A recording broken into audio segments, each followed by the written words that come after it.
বাংলাদেশ জাতীয় দলের পেসার তাসকিন আহমেদ এবার আলোচনায় এসেছেন মাঠের বাইরের এক বিতর্কে।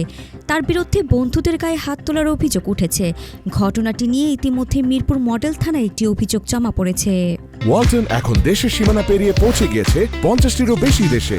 ওয়ালটন, ঘরে ঘরে, বিশ্বজুড়ে। ভুক্তভোগী হিসেবে থানায় অভিযোগ করেছেন তাসকিনের বাল্যবন্ধু সিফাতুর রহমান সৈকত।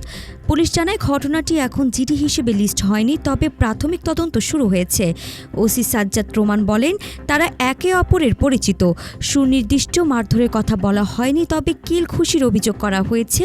সত্যতা মিললে ব্যবস্থা নেওয়া হবে। তাসকিনের সঙ্গে যোগাযোগের চেষ্টা করা হলেও তাকে পাওয়া যায়নি। পরিবারের দিক থেকেও কোনো মন্তব্য আসেনি। বিসিবি পরিচালক ইফতেখার রহমান মিঠু বলেন, বিষয়টি দুঃখজনক। যদি সত্যি হয়ে থাকে একজন আইকন প্লেয়ার এসব ঘটনায় জড়ানো উচিত নয়, তবে আগে ঘটনায় স্পষ্ট হওয়া দরকার। এখন সকলের নজর তদন্তের ফলাফলের দিকে। তাসকিন আসলে এমন কিছু করেছেন নাকি এটি শুধু ভুল বোঝাবুঝির ফল?